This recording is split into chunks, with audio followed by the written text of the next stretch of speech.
Avengers! Assemble. Hello everyone and welcome back to Excelsior, the world's #1 Marvel's Avengers podcast. I'm your director, Christian Buckley, joined as always by the Apex legend, Jack Martin. Excelsior, Christian. I'm kicking myself in the back for not learning the word Excelsior in Russian because we have a Black Widow themed week to discuss. That we do. Do you think there is a word for Excelsior in Russian? Because I know sometimes there's like strange words that across different languages sound the same because it's kind of just a made up word. You know what I mean? Yeah, I'm sure there's a word like that means to excel, and it would probably just be translated something like that. Sure. Is Russia a love language? Does it stem from Latin? It's not a love language. That's not what it's called. Love language is like, oh, I like to be touched and held, or like gifts. That's what that is. I know what you're talking about. Yeah. I know what you're talking about. Yeah. I don't think it is. Like, I know French is, Italian, maybe Spanish. Portuguese, I think. I took Chinese, which is absolutely not a love language. But yeah. So, how you doing? Doing good. Played a little bit of this game, of course. We got some updates to talk about, but yeah, I've been doing good. How about you? I'm good. I am post-Vax 2 this week. Ooh, congrats. Thank you. I'm preparing for Black Widow. You know, hopefully things stay on track and I can see that movie in a theater and we can talk about it on this here show when that time comes. Yeah, an in-person podcast, perhaps? Ooh, don't tempt me, Jack.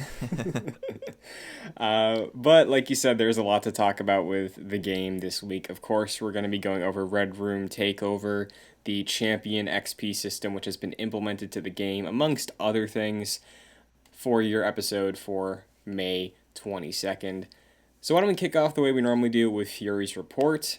This week for Guaranteed Gear Gets, if you want the low power level mission, which, you know, you could say, hey, why do we still talk about the low power level? If the people who have been following this show have been following it as long as they have, which I assume they have, the numbers for the show have been pretty consistent since launch, right? Like, your heroes are probably maxed if you like the game. Yeah. But considering I think if you look up, I'm pretty sure, maybe it's because of my cookies, but if you look up Marvel's Avengers on a podcast service, you'll see this show. So if somebody's new to the game, you want a low power level mission, this week it's Our Town. Which again, I think is that thing in Utah. Christian, will never learn the names of these missions, No, despite having played them like hundreds of times. We just will never learn them, and that's the fact of reality. It's very unfortunate. Reality can be whatever I want. If I want Our Town to be that thing in Utah and it's not, it is. I think you're right. I think it is the one in Utah with like the weird science building. Yeah. In the middle. That one and Rocket's Red Glare. That's the space one. Those two stuck with me. Yep. Yeah. So. Those are the ones I know exactly what they are. The other ones, it's like pull a name out of a hat. Yeah, so Jack, when I say for the high power level this week, if you want some higher tier gear, you can get Mayhem over Manhattan. What is that? There's I don't know. Yeah, I don't even know. Is this the one? Maybe it's at night and you're like trying to rescue some Inhumans. That's not the one I was thinking. I was thinking the one. What are you thinking? Like middle of the day. There's the Inhumans in that like Storage Wars container, and then there's the big Metal Gear hovercraft at the end. Oh, is that it? Might be it. I thought that was Enter the Avengers. I thought that was And We're Back, actually, when I was reading it. Yeah, I don't know. Oh, boy. Well, if you want to run a harm room this week that isn't the color red, you will receive Black Widow 2010 number 5, continuing your theme. And as well as continuing the theme, Jack, we have some brand new stuff in the marketplace. Why don't we kick off? Let's talk about this Black Widow that's in the marketplace right now. Yeah, I think that's a good place to start. So I would say this week has been probably the most substantial week in terms of skins for the game. Yeah. So like what you said, we'll start off with Black Widow's origin outfit, which is essentially the white version of, I believe it was her iconic outfit. It's basically like the black shiny suit that she has, but this one is all white. The ring It's for belt. nine. Yeah, exactly. It's for 900 credits, and I bought it because I think it looks cool. Nice, very nice. Yeah, Yeah. I like how it looks too, and when you sent it to me the other night, I immediately thought it was a skin for the film because I see a white Black Widow suit. I think of that trailer. Mm-hmm. It's not that, but it's like in the ballpark, and I imagine we'll get that suit around the time of the movie in July, but for now, I do like how this one looks because I like how the classic one looks, honestly. I think that was her pre-order skin, and when I was playing Widow a lot around launch, that was the skin I used because it reminds me of Ultimate Alliance, so I like that one a lot. Yeah, that was the one I had on until I bought this particular suit, and I really like how reflective this those both of those suits are, and Mhm. this one I think is even more so reflective because it is white. So yeah, I think it's really cool. I typically don't use my credits to purchase skins, so this was one of two purchases I made this week. Now tell me about the other one. Yeah, so there are two Avengers Endgame inspired outfits in the marketplace this week, which is pretty interesting because usually they've been doling them out week by week. And at first, that's what I thought they were doing. They introduced Hulk's, like, I want to say Professor Hulk Endgame skin. Mm-hmm. It's like mostly gray. It has some like purple accents here and there. It's the suit he wears when he's like in the third act when he is building the Iron Gauntlet and basically fighting Thanos. So it's that appearance in this game. What do you think about this one? I think it's fine. I think it's more distinct than the Widow and Hawkeye suits because Widow and Hawkeye, as good as they look in the game, right, for their MCU skins, like a quick glance, that could be any suit in the game, right? Hulk has nothing like this one, really. Like, I think if they went with an Age of Ultron look where he has just the nice pants that are stretchy, then we'd have an issue. But Yeah. considering that this full blown, like, Adidas performance Under Armour suit is like covering his entire body, I think it's a good fresh look for the Hulk, right? So if you want to have something that reminds you of Endgame, I think it's not bad. I'm not gonna buy it, but it looks good, I think. Yeah, I'm with you. I think a more distinctive look might have been his actual Professor Hulk look from when he was sending Ant-Man back in time with like he's wearing a big old cardigan. Yeah. He's got his glasses on. That would have been cool. And we did sort of get something like that this week. He for this might be a 900 credit skin. He has like a lab coat on, Mm-hmm. um, and like a vest. It looks like so. There's something like that in the shop. So I think that was a good strategy of putting something like that in along with his Avengers Endgame suit. But yeah, I think the Endgame suit looks pretty good. Uh, there are some slight differences to what his head looks like than his character does in the movie, but I think that's sort of a trend at this point Mm-hmm. with MCU inspired skins. I think that's just something we need to get used to. Um, or I'm sure they'll maybe try to make things a little bit more accurate. But the way I've been thinking of these are the character in the game basically just derobes and puts on the suit from the movie. So Yeah. in that regard, I think it looks pretty good. Yeah, I agree. And like you said, I think we should prepare for it again as a Thor, like a ride or die. Um, I think his similar to what I was saying about Widow and Hawkeye, right? Like I'm sure the suit's gonna look good, but the end game suit for Thor is like you could pull that from the game. I think like it's the all black suit. It looks probably pretty close to it. So I do think you need something like the either the eye patch or the braided beard, and I don't think we'll get that. But like regardless, I'm with you. I think the MCU skins are the most detailed ones in the game so far, and all of them do look great for their respective character. But one above the others Mm-hmm. stands out, I think, almost undeniably. Yes. And that would be Iron Man's Mark 85 Avengers Endgame inspired suit that also dropped this week. Yes. And I assume you bought this immediately. Instantly, Christian. Instantly. I was blown away when I saw Marvel's Avengers Twitter account announce this. Because, of course, like, I think, for me personally, I think the Avengers Endgame inspired suits look great despite some differences in hair, facial structure, etc. I think on the whole they are very detailed and they look great. Um, I think Iron Man's looks the best because they don't have to mess with his face, and Mm-hmm. because he's under the suit, obviously. Um, and that's the main draw here. There are so many different like details in terms of like slits up and down, like his abdomen and different joint areas that are separated. I was looking at photos of like his suit from the movie and the image that they posted, and it was nearly identical. Like there were some differences with Hawkeye, aside from the hair, Hawkeyes and Black Widows and Hulks. Like there's some slight differences. I didn't notice many or any really between any differences between the skin in this game and his suit in the movie. I think this is the best looking skin in the game, personally. I think it looks great.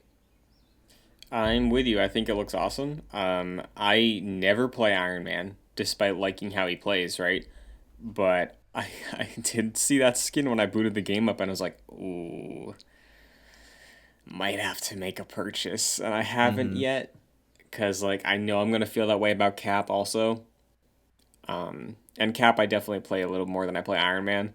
But yeah, I think it's a great looking suit. And I think you're right. You nailed it. The benefit of having the helmet makes it that's Robert Downey Jr., who's you're not going to be none the wiser. Exactly. So, Yeah. I think that gave them maybe the freedom to just go all in on it. Because like when you're working with the character, I don't know if this is the case, but I imagine like you're working with character models that look way different than the movie versions of them. So there's already going to be those differences. So maybe they were just like, might as well just stick to our look and conform the movie version as best we can to what our characters look like in terms of their facial structure. mm-hmm. Um, so yeah, I feel like the devs probably didn't have to deal with that because Iron Man's just in a suit of armor. Um, so I think that just makes for a more accurate looking skin than we've got so far with the Endgame inspired skins. So yeah, I'm super happy with this one. I know skins probably don't matter that much to people in the grand scheme of things. It's not like fresh content or whatever. Um, but yeah, I think it looks cool. I bought it. I had so many credits lying around, so yeah, this is a good purchase for me, I think. Very nice. And I assume because they dropped two this week and we have 1 week left in May, that next week we will get Cap, which did leak a couple weeks ago, and we will finally see Thor. Because I think it's hilarious, Jack, that all of these other ones leaked, right? We leaked everyone except for Iron Man and Thor, and then this week we drop Iron Man. And now all that's left hasn't leaked, hasn't been officially revealed is Thor, and I have no idea what direction they're gonna go. So I just need to see it. I need that blog post. I need that tweet. I just gotta see what they're doing because I'm gonna buy it no matter what. But man, I'm excited. Yeah, I've seen the Cap one as well, um, and obviously, like what you said, we haven't seen the Thor skin. I'm really hoping that's the most accurate one because I think more so than the other characters, his hair and beard Yeah. is so integral to the look when he's fighting Thanos in that. Yes. And it just ties back to like Norse mythology and like how people were depicted um, in that sort of stuff. And I just think it looks his appearance of that just looks amazing. Like what you said with all the braids in his beard. I think at the very least you have to nail the beard, and I Mm-hmm. hope they do. Yeah. I don't have a problem with the hair for anybody, but like you're right. I think it is essential to Thor's look there. Like, cause I don't think they're gonna just give him a gut, cause like that I feel like would be hard, just like adding on that extra layer of padding for that character model. So like maybe like future proof it. It doesn't have to be exactly his endgame look, but you could just give a braided beard Thor and maybe some cool braided hair, and then use that head for future skins. That's a bit more Norsey, Why not? You're no harm, right? Yeah, I think that's a good call. I hope so. There is a couple other things in the marketplace this week. I don't know if you saw this one, the Future Guardian Kamala skin. Yeah, this is a more blue looking skin, right, with some red accents. Yeah, and it's got like this techno look to it, which I think is pretty cool. And unless I'm misthinking, I guess, like I'm pretty sure at one point Ms. Marvel Kamala Khan was a member of the Guardians of the Galaxy in the comics. Interesting. So this might be her skin from that look. Am I forgetting this? But does Ms. Marvel usually have like the Robin from Batman esque style like eye covering? Yes. I don't think she has that in this skin. Interesting. Yeah. I'm struggling to remember if I'm sure there are other skins in the game where she doesn't have that mask on. Mm-hmm. Um, but yeah, she doesn't have that on this one, and Yeah. that was sort of striking to me because it Yeah. seems like her secret identity is intact Mm-hmm. in the game, so it's interesting. Yeah. I have like the casual Captain America track jacket suit for her, so there's no mask on that one. But Nice. in terms of like a hero getup, yeah, I think you're right. Unless I'm forgetting something. Yeah, But I don't play as her too much, unfortunately, so mm-hmm. I can't remember. Yeah. One other thing I wanted to shout out that I do think is pretty neat and is sort of in line with something we talked about for the future, maybe wanting to see this with MCU posters or materials. There is currently two nameplates in the game that are crossing over with the new MODOK television series that's coming to Hulu. I don't know if you saw these. I did. Yeah, like what you said, I think it's cool that they're doing stuff like this. They're both free, I believe. At least one of them is. Um, and yeah, I feel like this game should and is starting to accept its identity as the Marvel game, not just the Marvel's Avengers game. Mm-hmm. Obviously, there's MODOK in this game, and that would tie to the MODOK in the Hulu show, just it being the same character. But yeah, I think this game should just be like, hey, we're the Marvel game. Um, we'll have skins and nameplates and stuff that reflect other stuff that's going on in Marvel. So yeah, I think it's a cool little thing here. Yeah, because we've had this conversation before, right? But like Marvel's mobile games do this stuff all the time. Whenever there's an event like Strike Team, I think is that like Star Wars Galaxy of Heroes esque game where you just build a squad of heroes, and they have crossover events for stuff all the time. Of like, hey, Spider-Man Far From Home is out this week. Check out this new Spider-Man you can roll in the game and stuff like that. So I do think even if it's not characters or skins, just having small things like this, you just have to get it approved, across the Marvel board of approvals. But like, it's a PNG, dude, and sometimes it has a little motion to it. I think it's just a benefit. When Black Widow comes out, I'd love if there was a Black Widow poster nameplate on there. Maybe not Scarlett Johansson because of, paying fees, but I still think it'd be cool to do, you know? Yeah. From what they've done already and what they are continuing to do with this MODOK stuff, I think the game will probably be at that point, Mm-hmm. and will continue to do that once more MCU projects come out. Sure. I don't. Well, obviously we didn't get anything for WandaVision. Um, I think they could have done like a nameplate for like a team. Obviously those characters aren't in the game, but that probably could have happened. I don't think we had anything for Falcon and the Winter Soldier. Um, Loki is in the game. I feel like that would be a good opportunity to maybe do a Thor nameplate or a team nameplate with some sort of Loki iconography, even if it's just the weird mishmash of letters that it serves as the logo for that show. Yeah.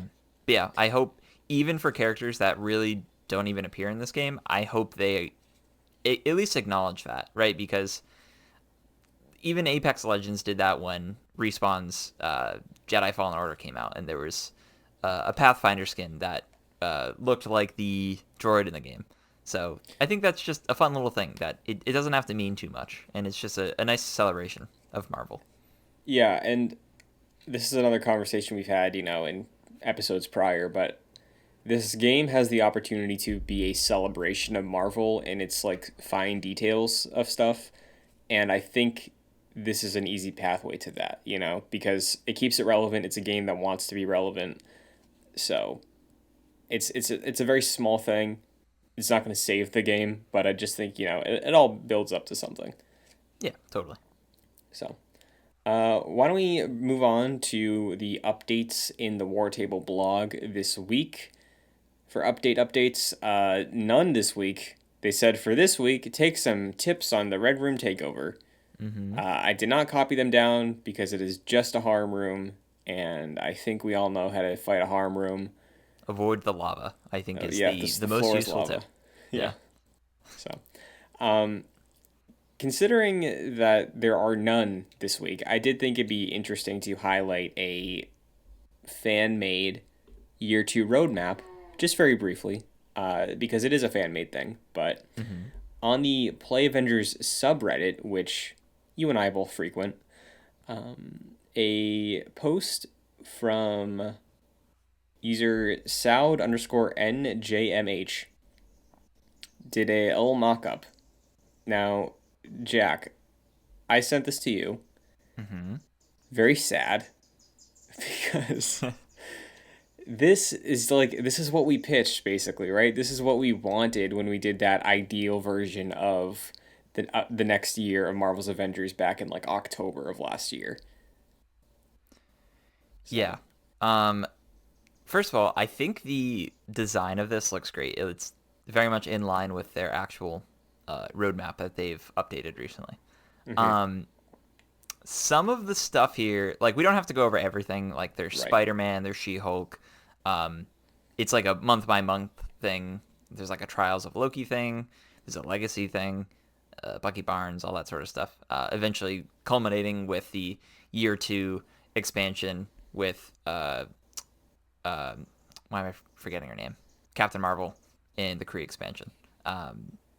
So that's cool. I think there are some things in here that sound realistic, but there are some other things. Paul Tassi noted the Legacy bit from Forbes. He noted the Legacy bit in supposed May of year 2, where it'd be relive the origins of each Avenger, and it would be like 8 different like missions or 8 different like stories, which is like entirely unrealistic for any game to do.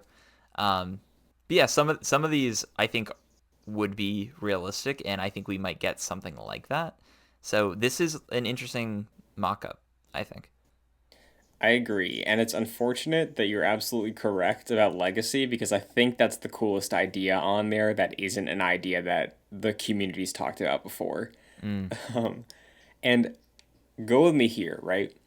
What if, instead of, like, because I think if this was a thing, it would just be a single mission per character. Yeah. What if we do it this way, where we got the harm room, right? we can turn into any scenario, anything. The X-Men danger room, right? Yeah. Are you thinking barf? Exactly. Like I think we just, I think what we do is for Iron Man, let's say, we just make it a cave system in the harm room. It's just this cave environment, and then he does a couple things in the cave, and then it fades down to the harm room, and then it fades up to him fighting Obadiah Stane, and then, it's just like the greatest hits of their origins, and it's doable in like 20 minutes each. I think that's realistic for this game. That sounds cool. That, like I mentioned, Barf from Civil War, of like Tony using Mysterio's technology to like relive his past. I feel like you could introduce that for Tony and then spin that off for other characters. Yeah, that'd be cool. I do like the idea that this person pitched for the Legacy update. Seems quite ambitious, but the way you describe it, I think that's a good way to like ease it back and make it a little bit more realistic. Sure. But a couple of the highlights, like you mentioned, I think like Marvel Zombies in Halloween time with a Horde mode update. I really want that so much, more than almost anything in this game right now. Like Horde mode I think is so key for just replayability. Yeah, totally. And we've talked about themed content around holidays. I think Halloween is universally accepted, and maybe Christmas or like the holiday season are universally accepted as like the time that games want to be uh, releasing content for. Apex does that since its launch here. Maybe Destiny does. Yeah, Um, they do. Obviously, like Animal Crossing and stuff like that. So yeah, I would love that for, and we've talked about it for Marvel's Avengers. I was grasping for a singular pumpkin last year, Christian. Oh, how the times have changed. Hopefully, but Yeah. yeah, I think this would be great, and I would be surprised if they're not at least thinking about this. And if it doesn't come out for this game, if they do a sequel for this game, I think it'd probably be somewhere around there. I think you're right. Yeah. And to be completely honest, I do think the top row is pretty realistic with the pace they've been going at this year, honestly, cuz like they have October for Avengers Zombies, which is what we just talked about. November would be adding a patrol to Manhattan. We know we're getting a Wasteland patrol in probably August. December, dropping Spider Man because we know that has to be this year contractually. And the Spider Man film this year comes out in December. Oh, that's great. That Hmm. would be a great like marketing lineup to have that movie and this come out at the same time. Absolutely. I completely agree. Um, January for She Hulk, which again has been a rumored character for a very long time, would probably be nice to have another character to start off the next year. February, a Loki event for a villain sector because like we've learned with the cosmic cube you don't need a hero to drop a villain, and Loki's been teased. And then March, planting some seeds for Ultron, which again I think could be really cool for like an end of year 2 or year 3 sort of thing. So that top row I do think at the pace they've been going right now might be realistic if it's on the scale of what we've been getting so far, you know. Yeah, I agree. And the scale on what we've been getting so far is, not too much. With characters, I think we know what to expect. With events, I think it's kind of all over the place at this point. I don't really know Yeah. what to expect from events anymore. Hmm. Um, but with that in mind, yeah, I think some of these, like what you mentioned, the top row, I agree, could be realistic, especially with the Manhattan Patrol. Um, you already have that level with Manhattan. Just open it up to allow for that patrol mode, which we will see in sometime in the summer with the Wasteland Patrol.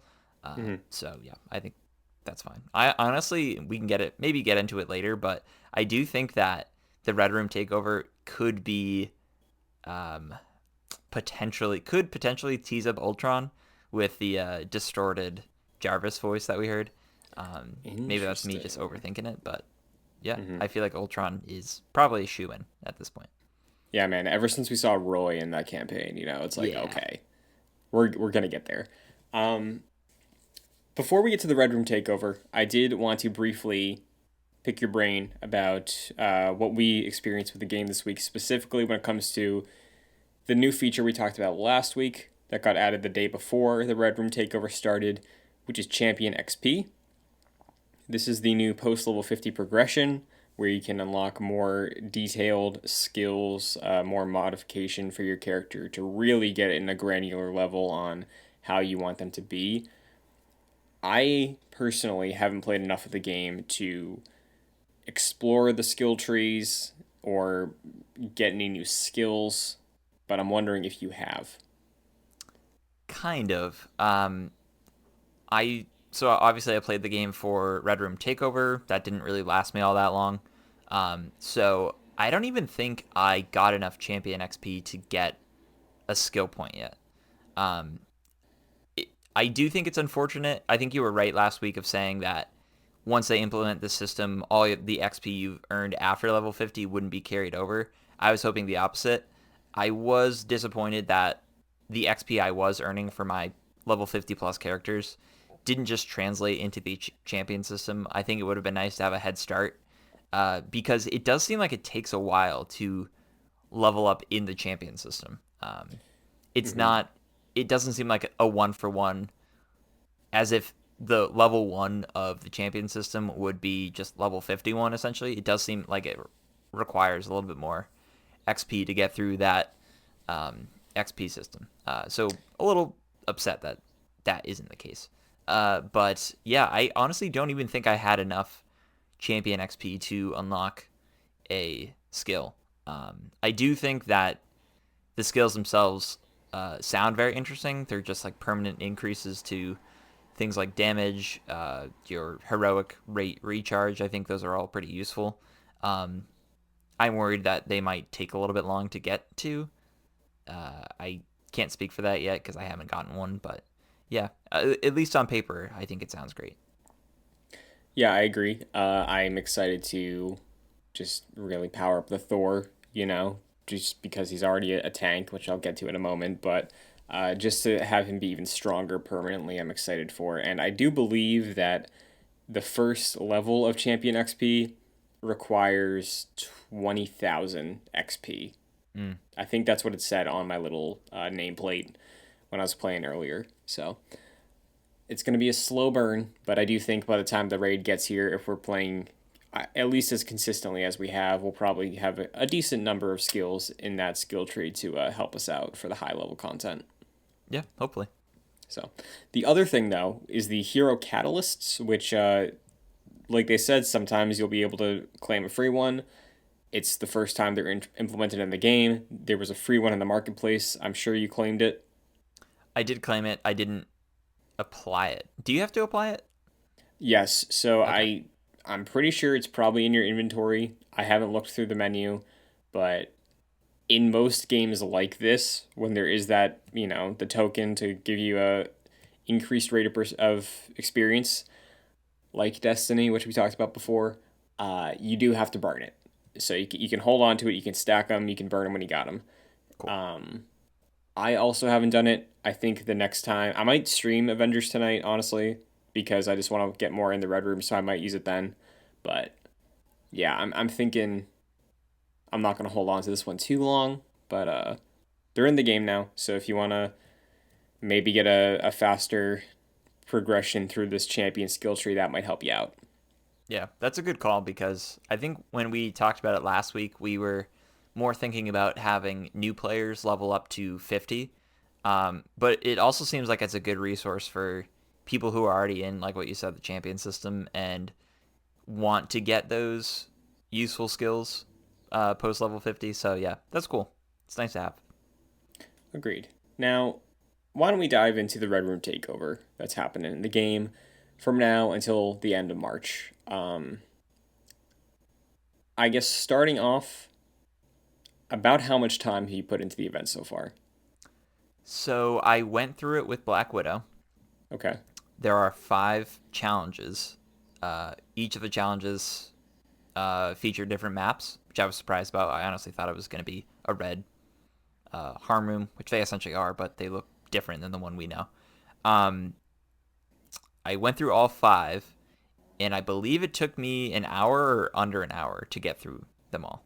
So I would say maybe about an hour is how much I played. How about you? So wait. So you were playing with Black Widow? Is she maxed out for you? I forget. Yeah, she's level 50, 150. Okay. Yeah. And were you playing on the standard difficulties? So they were in the green for you. It was like Yeah, 30 below your power. Okay. that's right. Yep.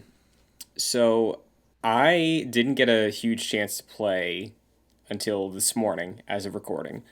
And I used Thor.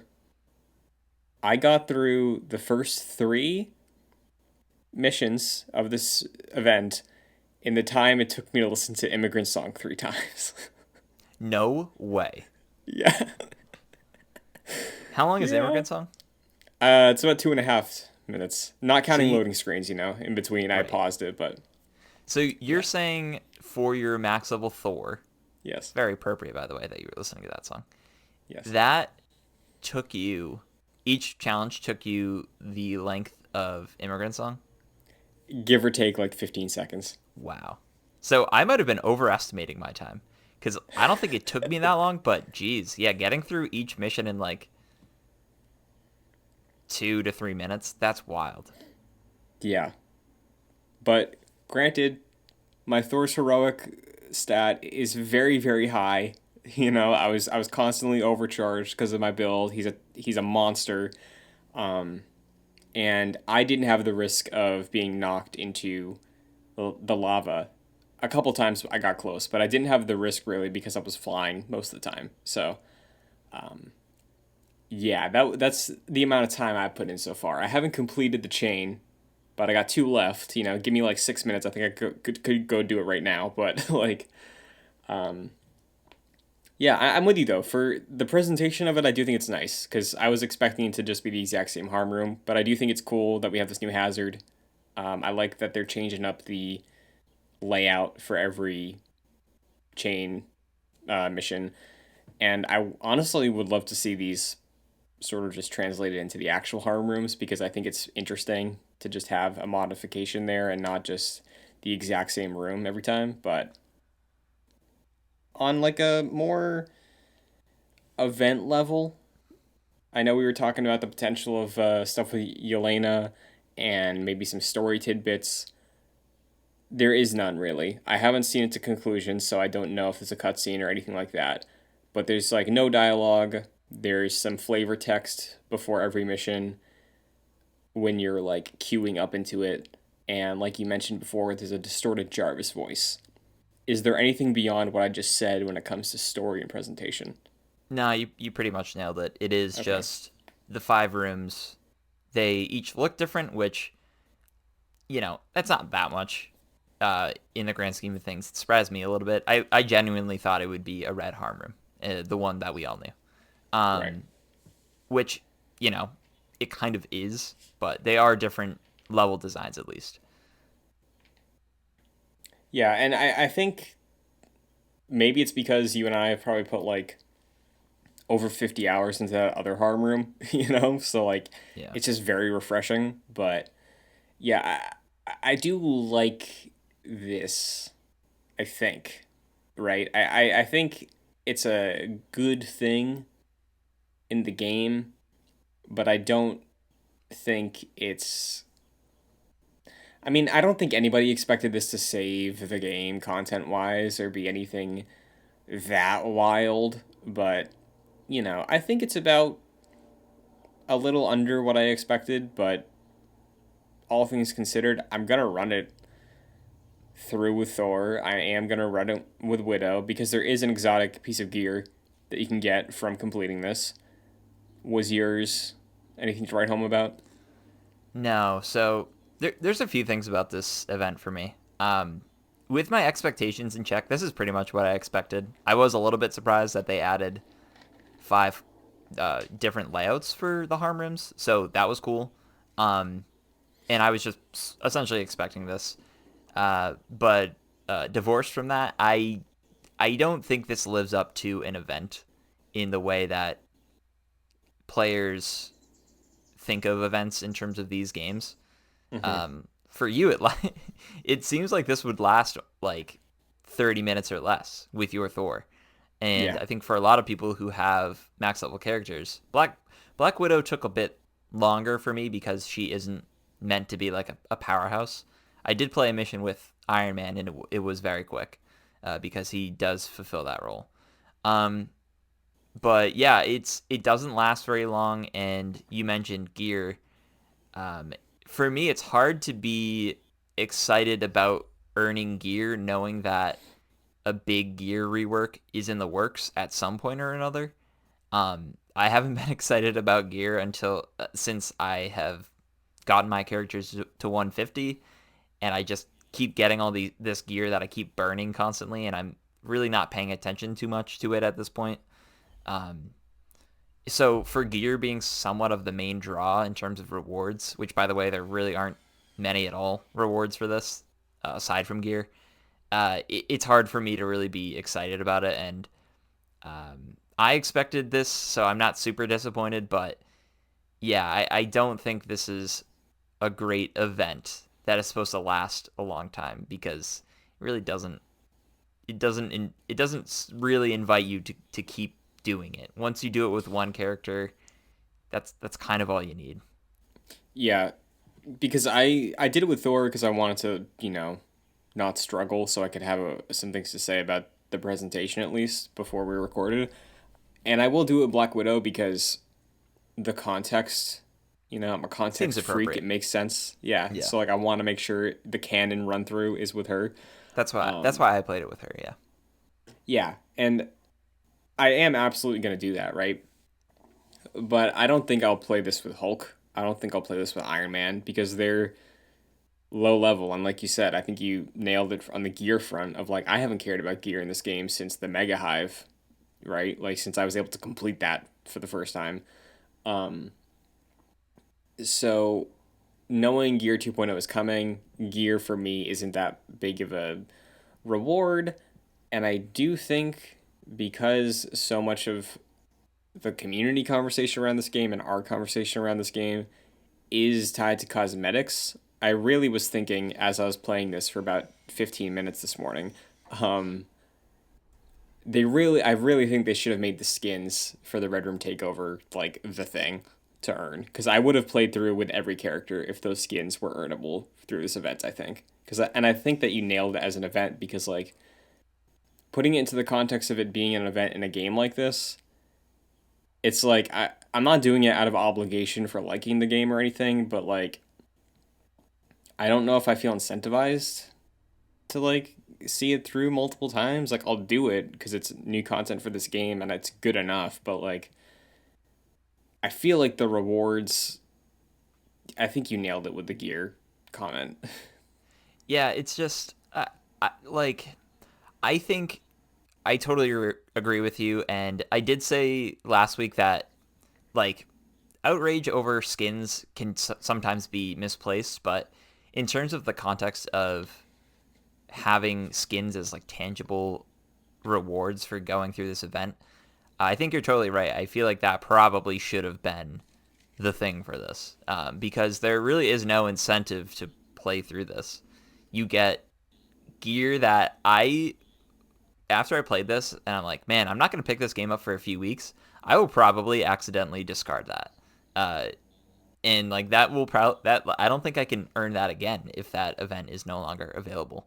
Um, so I really don't care if I accidentally discarded that. I probably don't care.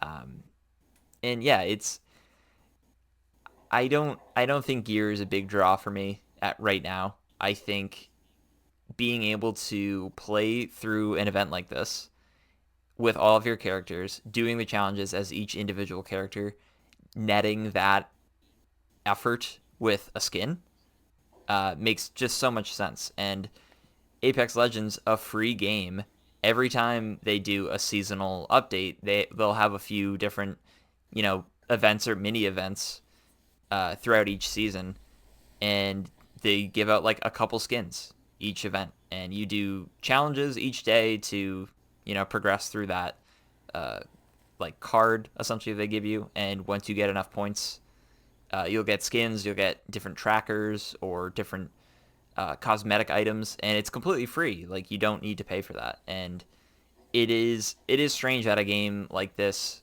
that is $60, and I know that's such a tired thing to say about like a $60 game offering cosmetics.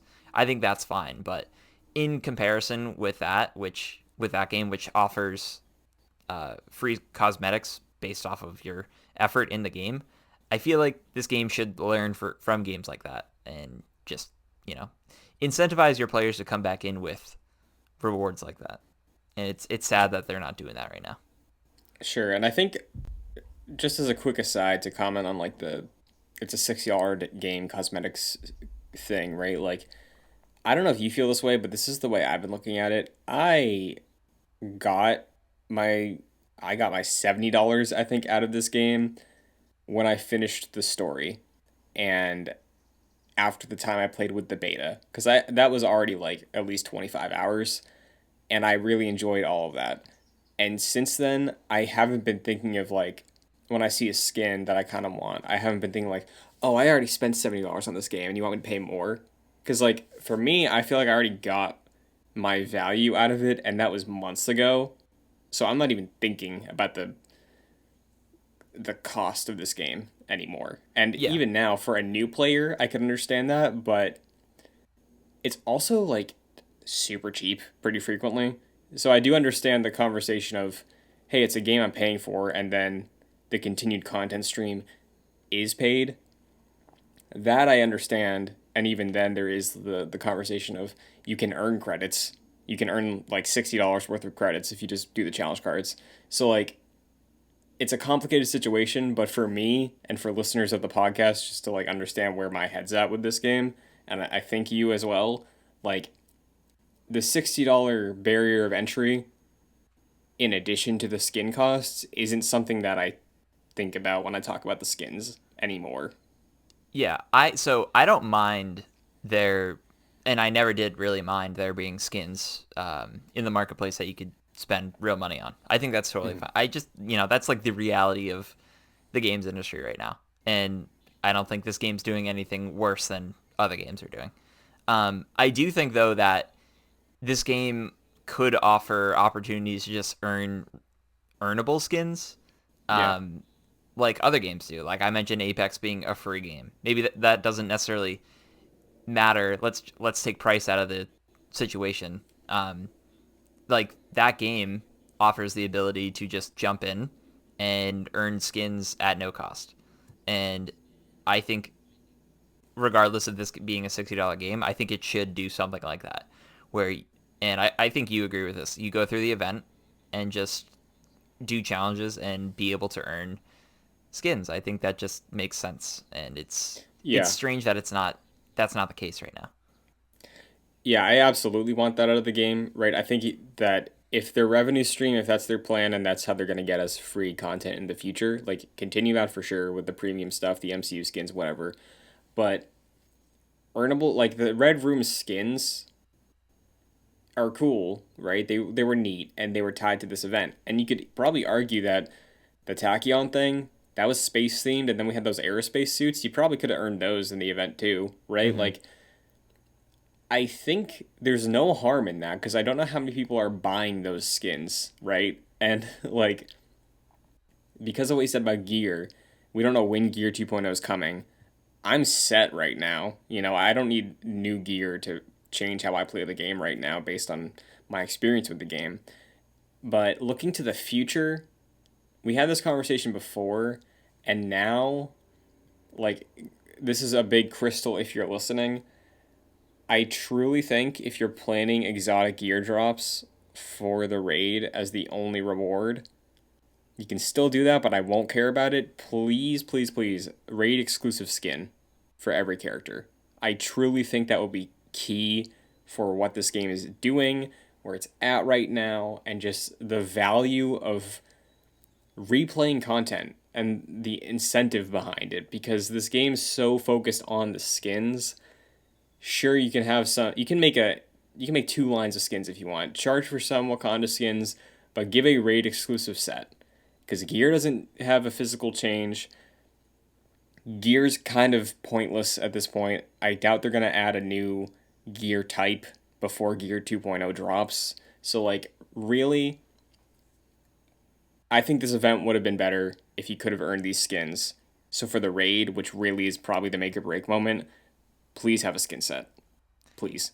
Yeah, and it's funny because the rewards for completing all the challenges in this only net you legendary gear. It's not even the highest level of gear.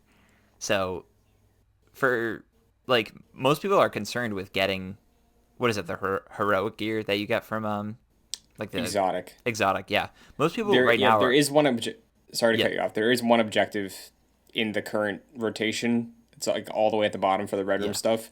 That one will get you exotic, but that's it.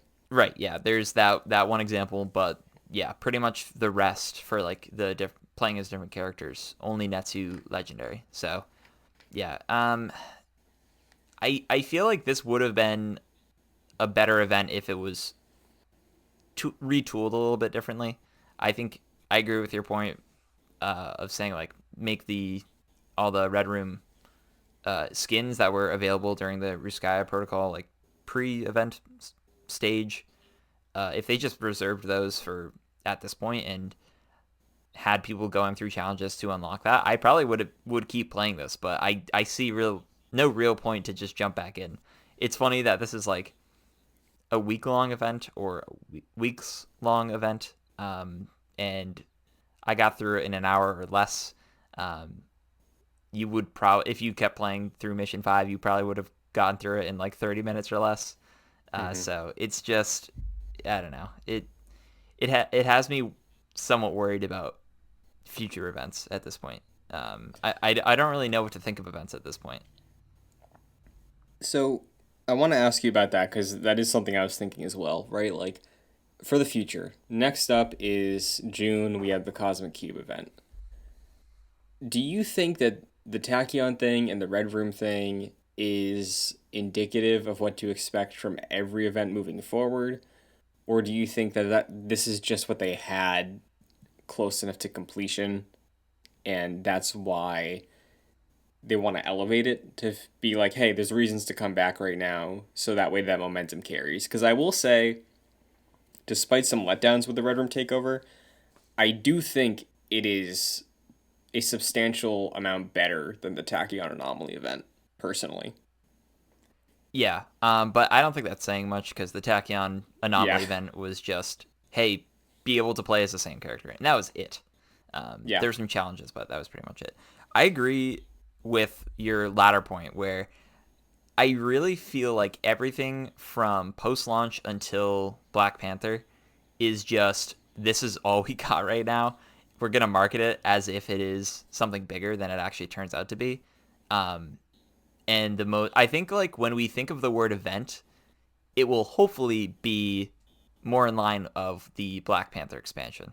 Um, and these calling like the Red Room takeover an event really doesn't live up to that title, right? Like I always think of the Apex Legends Halloween events, and those are like dramatically changed, like how the game looks. There's a whole new mode to play that's like a zombies inspired thing, um, and this just kind of isn't like that in a way. Like yeah, they do have like new levels, but you can get through the whole thing in pretty quickly, and there's no real reason to replay.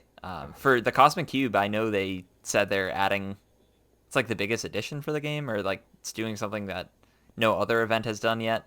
That has me at least interested. But I think everything from now until Black Panther will probably take like an hour or less to get through. Now that's at least what I'm yeah. expecting.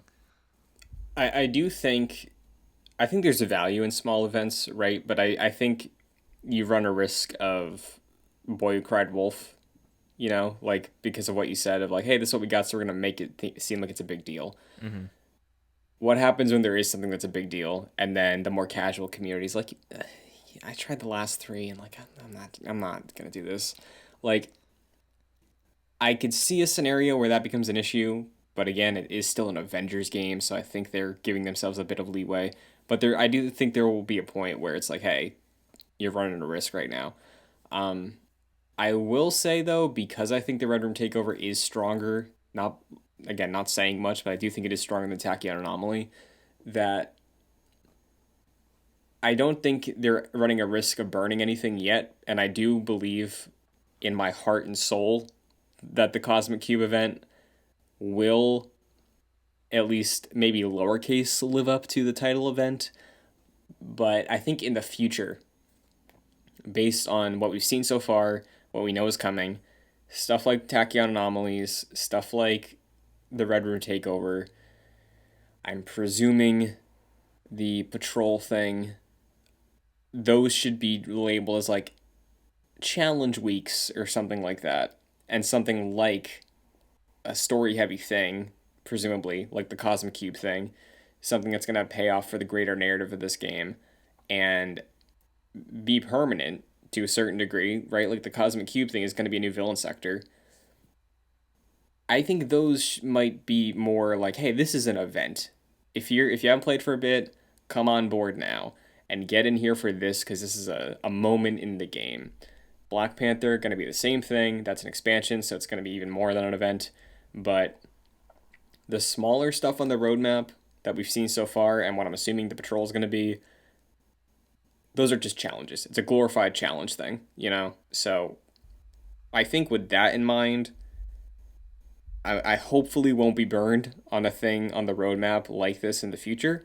Not that I'm saying I am burned on the Red Room Takeover, because I do think it's neat still. I'm glad that there's new stuff in the game, but I definitely feel like I'm wanting more, for sure. Yeah, I think that's a good suggestion. I also think, like, to be fair to the game and to Crystal, um, we don't. It's hard for us to really even think about what an event for this game is yet because uh, the roadmap and releasing content is like sort of new. So the developers are sort of finding their ground, and fans are sort of managing expectations. Um, but I think labeling it as lesser than an event would probably be more accurate. Um, an event implies that you want to sort of jump back in day to day and keep, grinding away at challenges to get everything that the event has for, a limited time. Um, but yeah, I don't think we've really seen an incentive to engage with an event longer than one session of play yet, Hmm. which, I think it's disappointing. Yeah. And to be fair as well, like I think the Ruskaya Protocols has the right idea, and I do think that the Ruskaya Protocols leading to the Red Room Takeover, I think could have been worthy of like the expectations of an event if there was a better incentive. And again, that comes back to what do you value most as a player of this game? It's not gear, so it's skins. Hmm. So, and I do think there should be some level of these are the premium skins, these are some earnable ones. Because, like, again, I do think the Red Room skins are cool, but I don't know how many people bought those, right? So, like, how much would you be losing by doing that if you're just going to be getting your player base back in your game to earn those things? Because I probably would have put, like, at least like 5 to 10 hours into Avengers over the past month if I could have been grinding those skins, right? But I really didn't. I put it maybe like two in over the course of May so far. So Yeah, I think you can have like those are supposed to be like the team up. Everyone has a uniform sort of deal, which I think is cool. It's a good concept, and yeah, you can have like when hopefully we get the cowboy, team up uniforms. Those can all be purchasable. Like that's totally fine. But yeah, I think if it is tied to an event, which I think is what you've been saying mm-hmm. today, I feel like if you have skins tied to an event, they should be earnable through the event, like what we've seen with other games. It's Yeah, just, yeah, that like skins are sort of the player currency in this game, right? Um, and like nameplates and stuff, like those are all like sort of tangible things that people want to be able to get because when you played through the campaign and like went through people's challenge cards, like that's what you earned. And you can't really earn anything anymore once you have all your characters like through level 50, all the challenge cards are done. Like being able to constantly earn stuff in games is what keeps people coming back for more. That's why I keep playing Apex Legends. Um, some stuff I pay for, like the Battle Pass. Other stuff through events are completely free, and it incentivizes me to jump in, keep earning and keep progressing. But the sense of progression is like entirely lost in this game, unfortunately. yeah. So hopefully in the future they'll learn from this, right? Like I think they did learn from the Tachyon Anomaly event based on the way they handled the Red Room stuff. Again, on a presentation level, I really do think that this month's content for the game was really solid. It's just it was it seems like it was style over substance to a degree. And hopefully June, I genuinely believe the June event, the June update will be something worthy of like playing and talking about and getting excited for because it is following up on that thread and might give us a better idea of where the game is going in the future. Obviously not on the level of what we're really all banking on with War for Wakanda, but like I think if there's 1 month to be excited for in the roadmap, it's probably June because the patrol thing is probably going to be even less of a presentation than what we got with the Red Room takeover. Tachyon, I think, was whatever. Maybe that type of event comes back in the future for multiplayer, but Red Room I do think is an interesting point in time for the game, and I'm curious to see come December if we get something on the scope of Red Room in like the second chunk of the year. Like if presumably getting something in October, November, December, like is the November thing going to be on the level of this, or is it going to be more on the level of what we're hoping the Cosmic Cube thing is, right? I don't know where the expectations lie.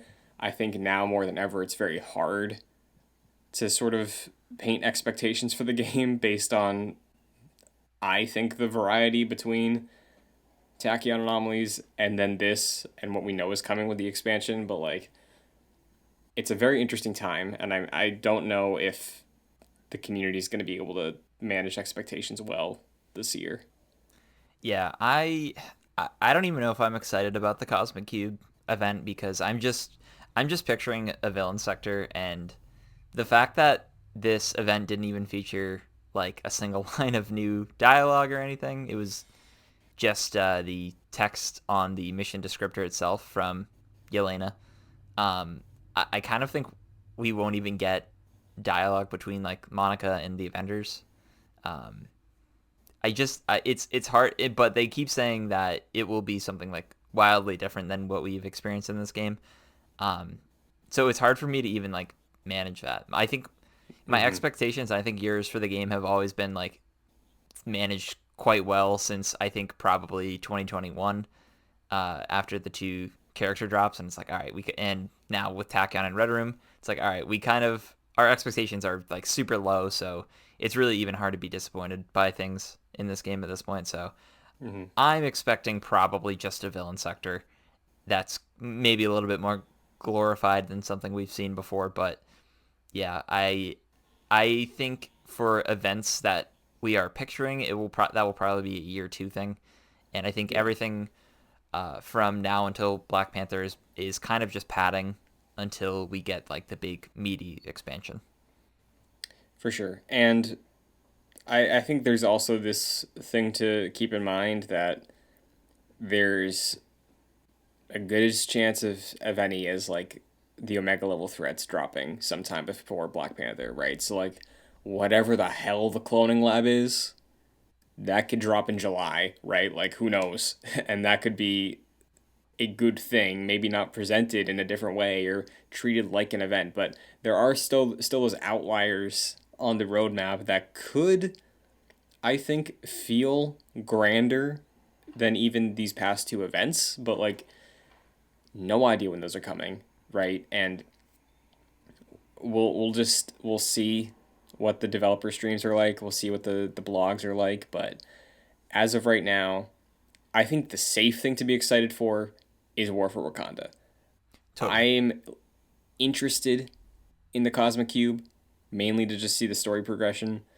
But I wanted to mention this as well because I think you bringing up the dialogue conversation is interesting because despite things hopefully looking better right now, the games industry seems like it was still really impacted this year by the pandemic, right? Like Destiny and Bungie, there's this Vanguard, right? And they're three central characters, they're the mentors for everybody, and they've been in the game since it launched with Destiny 1, right? And there's a character in the Vanguard, her name's Ikora, and she's been in the game again since launch. She hasn't had a ton of stuff to do in Destiny 2 outside of like a couple expansions, but they shifted to seasonal storytelling content, right? And that sort of went into effect at the end of last year. Obviously, there's a pandemic going on, and the voice actor who's been Ikora since launch was just recast because she doesn't have the proper recording equipment in her house. So, like, that iconic voice, I'd say, behind that character had to be replaced by someone who could just record at home don't know what's going to happen after this is all over, but Nolan North, Travis Willingham, all these actors who are tied to the Avengers game noticeably haven't been talking to Clint, the new Avenger, who has a huge history with them. So again, I know it's rough, but there is still a pandemic that's affecting all these updates in ways that we probably can't even comprehend. But I am with you. I would not be surprised if Monica does not say a word to them, or like they don't say anything back. Maybe, I don't know. Yeah, that's definitely good to mention. So I think year two, definitely. I honestly though that's probably a topic for another day. I'm Yeah, not sure year yeah, two is actually a thing. I feel like they might look at Black Panther and be like, "All right, that's it. Maybe we'll do a sequel. Maybe we won't." But considering if year two is a thing, I think it will probably look significantly better than year one because of the pandemic, because the game is finding its feet like most games do that are treated like this for its first year. Um, so yeah, but it is good to mention about the pandemic. absolutely. Um, well, do you have any other final things to say about the Red Room Takeover for this week? It is running till the end of the month. I'll probably, like I said, I'll run it with Widow. I'll finish it with Thor.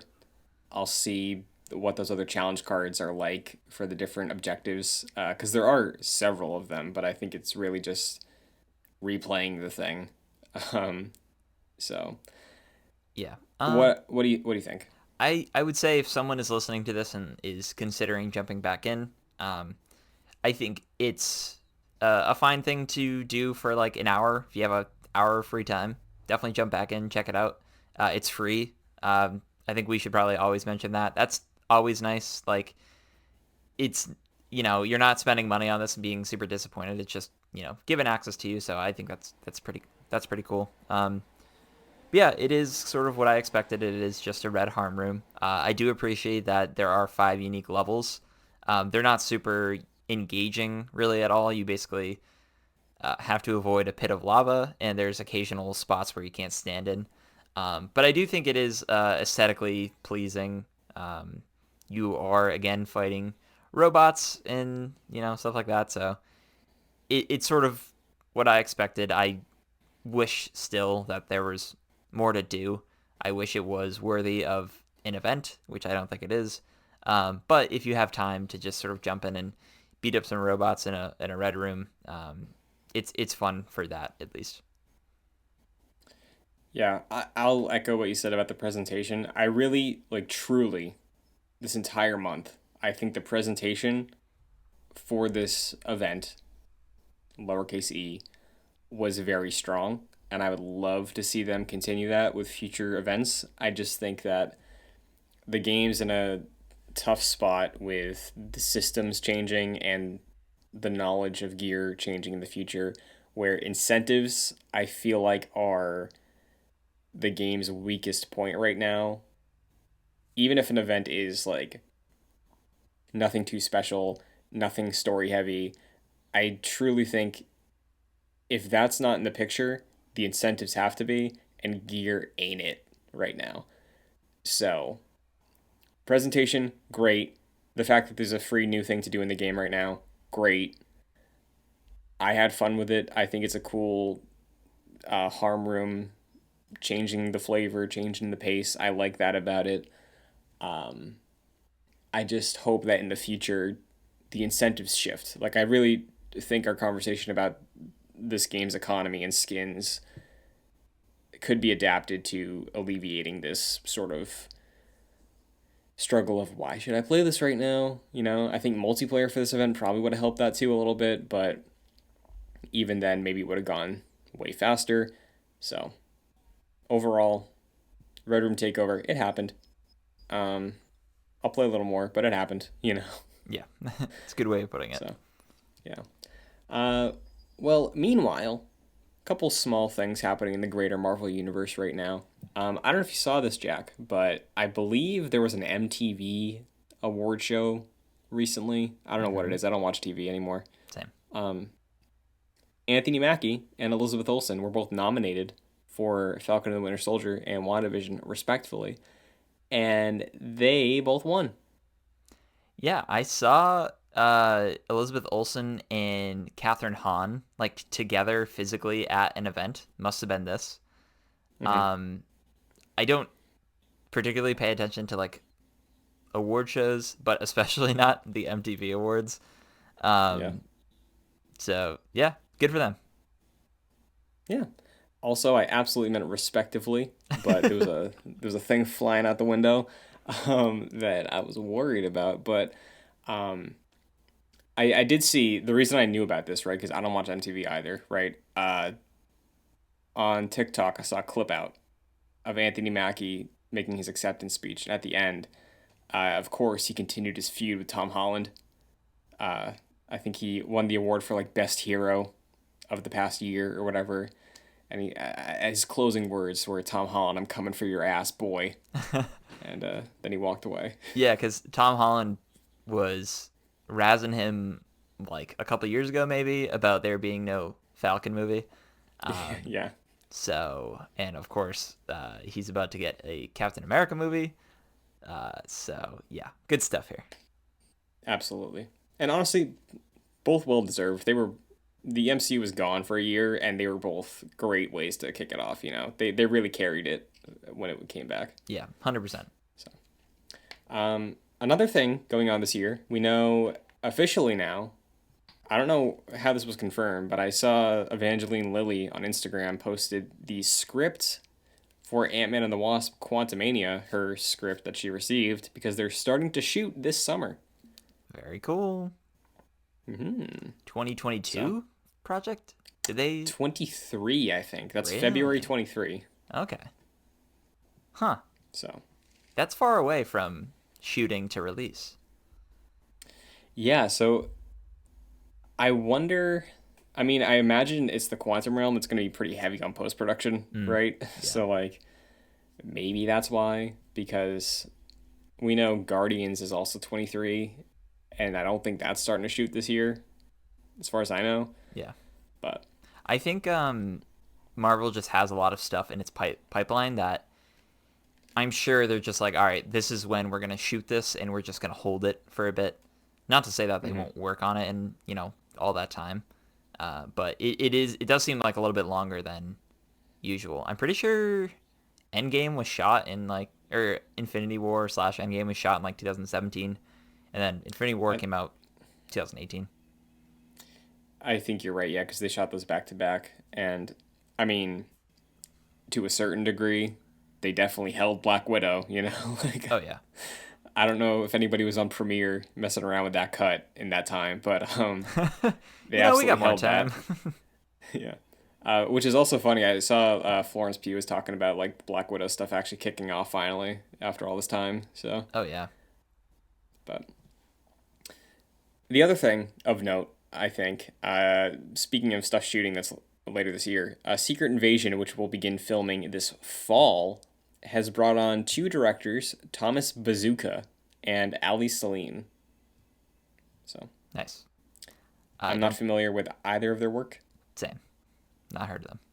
But good But for them. yeah, This is exciting. yeah, yeah. I did check IMDb because end all be all for news. Hmm. And for I think I was on Bazooka's page, which great name. Um, the Secret Invasion. Uh, you know how like they have an episode breakdown if it's a television show. Hmm. 6 episodes, so 6. in line with Falcon. Very Yeah. cool. Yeah. I think 6 to 8 is a good amount of episodes for a Disney Plus show. Pretty sure Mandalorian has 8 for both of its seasons. Unless I'm wrong. Yeah, I believe so. Okay. So yeah, that's a good amount. Doesn't overstay its welcome. I'm really excited for talk about an event like Secret Invasion has me very I excited. know, dude. I read through that comic recently. I think the comic itself is fine, but the premise is really interesting. So Hmm. yeah, I'm hyped. Yeah, I really, really hope that that's handled in a good way. Spoilers are going to be red hot for that, I'm sure. Oh yeah. So, definitely going to be a big moment, I think, moving forward. And, we know Quantumania is shooting this year and it's coming out in 23. I was expecting Secret Invasion to hit next year, but who knows? I could be completely wrong.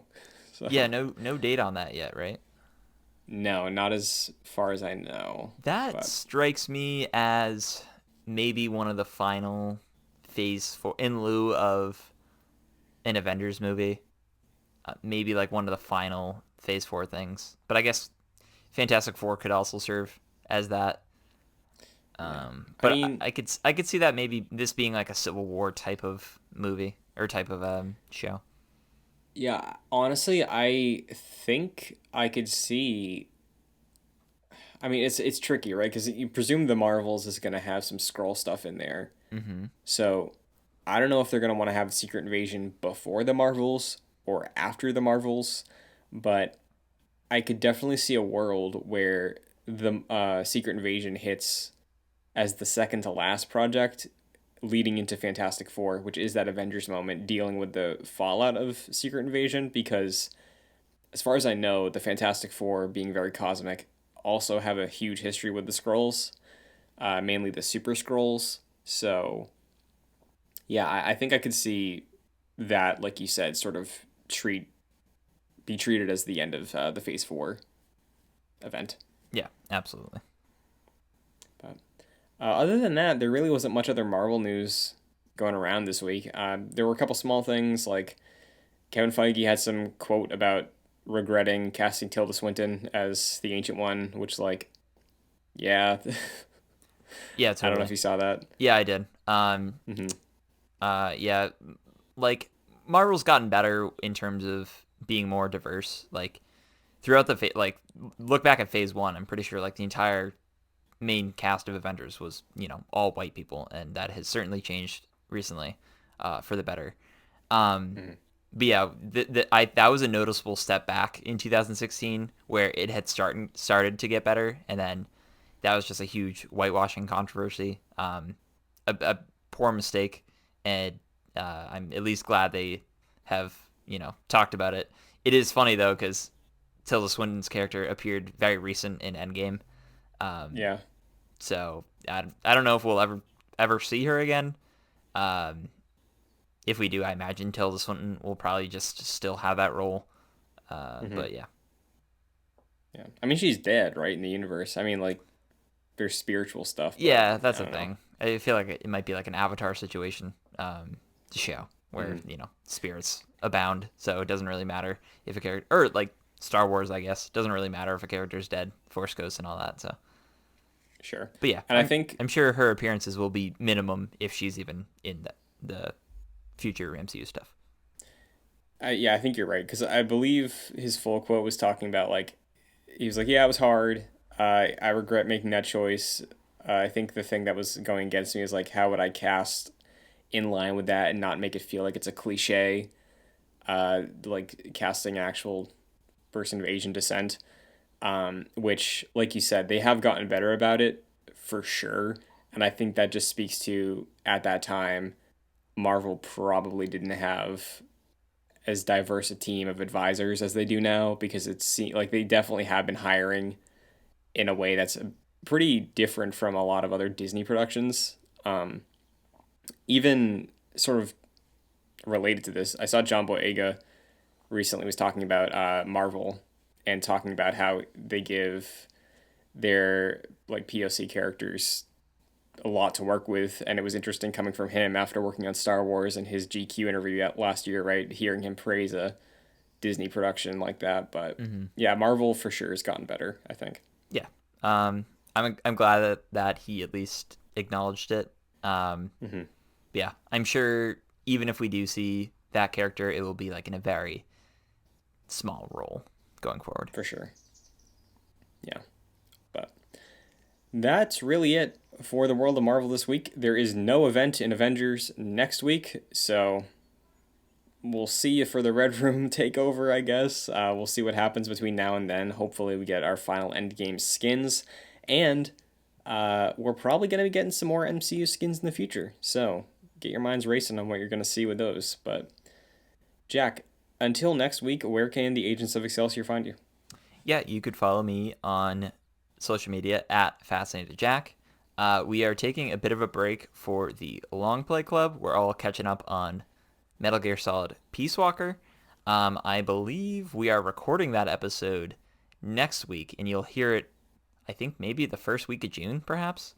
Yes. So if you are a big Metal Gear fan, and if you haven't checked out Peace Walker and you have access to it, maybe check it out, and then come hear our discussions over on the Long Play Club on this YouTube channel or on podcast services of your choice. What about you, Christian?